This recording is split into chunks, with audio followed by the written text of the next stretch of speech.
নমস্কার, রান্নাঘরের গল্পতে আপনাদের সকলকে স্বাগত জানাই। কথায় আছে মাছে ভাতে বাঙালি। মাছের প্রতি বাঙালির ভালোবাসার কথা প্রায় সকলেরই জানা। আর এই ভালোবাসার জন্যে প্রত্যেক দিন সকাল আর সন্ধেবেলা মাছের দোকানে বাঙালিরা ভিড় জমায়। বিশেষ করে উৎসবের দিনগুলিতে মাছের দোকানে যা ভিড় হয় তা চোখে পড়ার মতন। তার মধ্যে একটি জনপ্রিয় মাছ পাবদা মাছ, যাকে বাটারফিশ মাছও বলা হয়, কারণ এই মাছের কম কাটা সুস্বাদু স্বাদের জন্যে। পাবদা মাছ খুব সহজপাচ্য মাছও।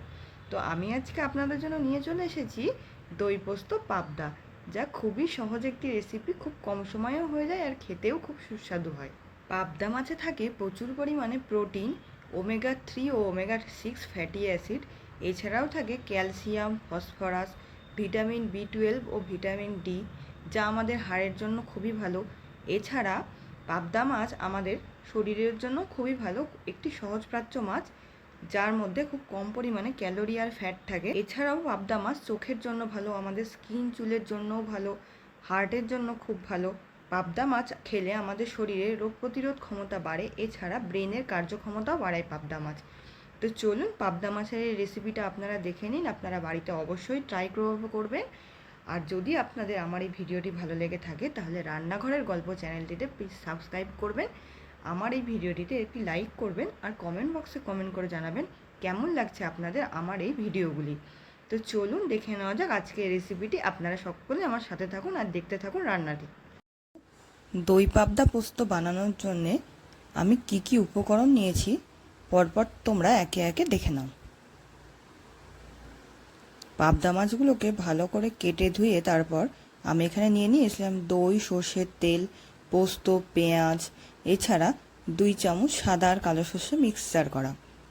আর আমি এখানে নিয়ে নিয়েছি নুন, হলুদ, কালো জিরে আর সামান্য পরিমাণে লঙ্কার গুঁড়ো আর কিছুটা কাঁচা লঙ্কা। আমি প্রথমে মিক্সার গ্রাইন্ডারের মধ্যে 2 টিস্পুন পোস্ত, 2 টিস্পুন সাদা আর কালো সর্ষে, 4টে কাঁচা লঙ্কা, হাফ টিস্পুন মতো নুন দিয়ে দিলাম যাতে সর্ষেটা তেতো না হয়। দিয়ে এবার আমি একটা মিশ্রণ তৈরি করে নেব। তোমরা চাইলে সর্ষেটা এখানে স্কিপও করতে পারো, শুধু পোস্ত দিয়েই করতে পারো। এই যে আমি মিশ্রণটা তৈরি করে নিলাম। এবার পাবদা মাছে খুব ভালো করে নুন হলুদ মাখিয়ে পাবদা মাছগুলোকে আমি ভেজে নেব। দেখো ভালো করে নুন হলুদ মাখানো হয়ে গেলে আমি এর মধ্যে সামান্য পরিমাণে সর্ষের তেল দিয়ে মাখিয়ে নেব, কারণ পাবদা মাছ ভাজতে গিয়ে যাতে ফেটে না যায়, কারণ পাবদা মাছ খুব বেশি পরিমাণেই ফাটে।